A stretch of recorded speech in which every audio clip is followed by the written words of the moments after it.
से भी। आज हम एक विषय पे चर्चा करते हैं और वो विषय ऐसा है कि भगवान शब्द आप हम लोग सुनते हैं और हम किसी भी देवता या किसी भी व्यक्ति के संबोधन में भगवान शब्द को प्रयुक्त कर देते हैं। तो क्या वो करना ठीक है? सबसे पहले तो ये समझिए कि भगवान होते कौन है, भगवान के लक्षण क्या है, और क्या उस व्यक्ति के अंदर गुण हो, या कैसे हम पहचान करें कि ये भगवान है। ठीक है। लोग कहते हैं कि भाई ब्रह्मा जी, विष्णु जी और शंकर जी ये भगवान हैं, इनके अलावा और है वो सब देवता हैं, या जो जो अ, भ्रांतियां हैं या जो भी है, उनको प्रमाणिक हम कैसे करेंगे? ठीक है, कि क्या सही है और क्या गलत है। तो सबसे पहले ये समझिए कि भगवान शब्द क्या है और भगवान किसे कहते हैं। ये समझ लोगे तो आप वहां पर अपने आप क्या कर लोगे, अपने आप उनको आप काट छाट कर लोगे कि कौन भगवान है कौन भगवान नहीं है। ठीक है। सबसे पहले बात करते हैं, देखिए भगवान शब्द बनता है भग और वान से। ठीक है। भग का अर्थ है दिव्य गुण और वान का अर्थ होता है धारण करने वाला। ठीक है। यानी जो दिव्य गुणों को धारण करता है वो कौन है? भगवान है। सबसे पहले भगवान शब्द की व्याख्या करते हैं तो भग और वान।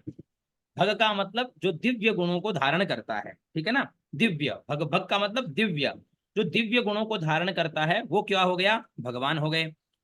भगोस्ति अस्मिन इति भगवान। ठीक है। ठीक है, दिव्य गुणों को धारण करने वाला क्या कहलाता है? भगवान कहलाता है। भगोस्ति अस्मिन इति भगवान। किंतु वे दिव्य गुण क्या है? ठीक है। वे दिव्य गुण क्या है? तो दिव्य गुणों के विषय में हमें उत्तर मिलता है, जैसे विष्णु पुराण में एक उत्तर मिलता है कि ऐश्वर्यस्य समग्रस्य धर्मस्य यशस्य श्रियः ज्ञान वैराग्योश्चैव षण्णाम भग इति रणा। ठीक है। ये विष्णु पुराण का है। इसमें ये कहा गया है कि संपूर्ण ऐश्वर्य, संपूर्ण ऐश्वर्य, धर्म। अब इनके अंदर ऐसा नहीं है कि 90% है कि 50% है या 70% है, 100% वाला। संपूर्ण ऐश्वर्य, धर्म, यश, श्री, ज्ञान और वैराग्य, ये भगवान के 6 लक्षण या दिव्य गुण कहे जाते हैं। ठीक है। शुद्धे महाविभूत्याख्ये ब्रह्मणि शब्द्यते मैत्रेय भगवत शब्द सर्व कारण कारणे। ये विष्णु पुराण का है। इसमें इसका अर्थ यह है कि भगवान शब्द उपनिषदों में वर्णित ब्रह्म शब्द से अभिहित है। ये ही सभी कारणों का कारण है, परंतु इनका कोई कारण नहीं है। ये ही संपूर्ण जगत या अनंतानंद ब्रह्मांड के सर्वे सर्वा होने के कारण परब्रह्म कहलाते हैं। ठीक है। एक और प्रमाण देते हैं तो एवमेष महाशब्दो मैत्रेय भगवान इति पर ब्रह्म भूतस्य वासुदेवस्य नान्यगः। ठीक है। ये भी विष्णु पुराण का है, 6 5 76 ले सकते हैं। भगवान। ठीक है। अब वो शब्द अपन आगे लेंगे।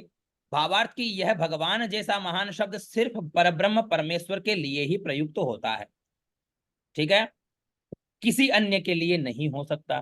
तो शास्त्रोचित निर्गुण सगुण विचार करें तो एक तरफ जहां भगवान को सगुण कहा जाता है, वहीं दूसरी तरफ इन्हें निर्गुण भी कहा जाता है। ठीक है। और सगुण निर्गुण के विषय में हम भागवत के अंदर चर्चा करते ही आए हैं कि सगुण क्या है और निर्गुण क्या है। ठीक है ना।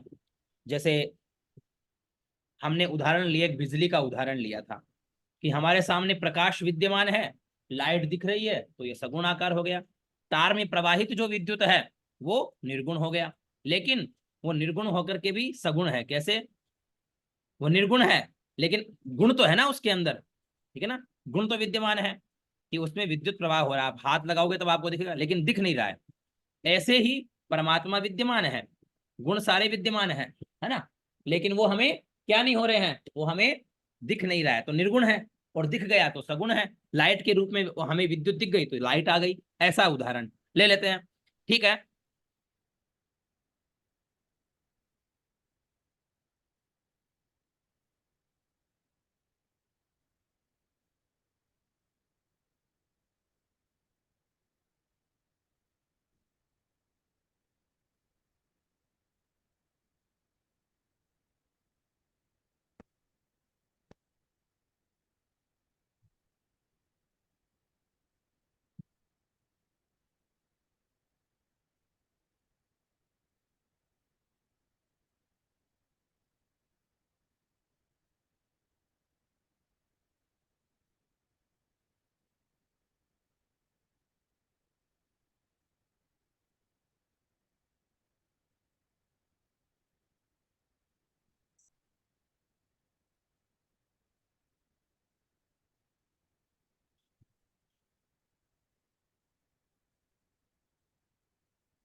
जैसे हमारे सामने कुछ चीजें और आई है कि भगवान को हम कैसे संबोधित करेंगे, जैसे कैसे समझेंगे, ठीक है।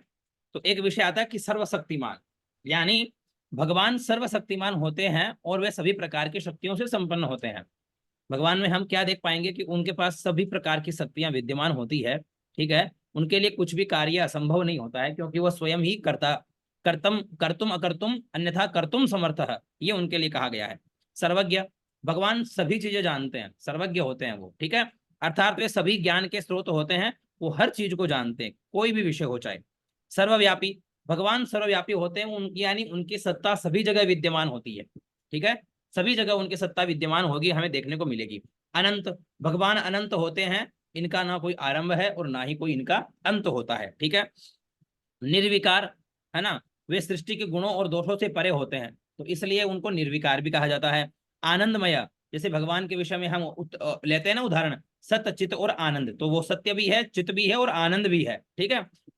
करुणामय, सर्वभूत हितेरता, निर्गुण सगुण, ये भगवान के लक्षण जो है हमें देखने को प्राप्त होते हैं, ठीक है। और जो श्लोक था हमारा, तो ये प्रमाण हमें देखने को मिलता है कि ऐश्वर्यस्य समग्रस्य धर्मस्य यशस्श्रियः ज्ञान वैराग्य योश्चैव षण्णाम भग इति रणा, षण्णाम भग इति रणा, ठीक है। यानी धर्म, यश, श्री, ज्ञान, वैराग्य और विभूति, इन 6 ऐश्वर्यों से युक्त परम शक्ति का नाम भगवान है, ठीक है।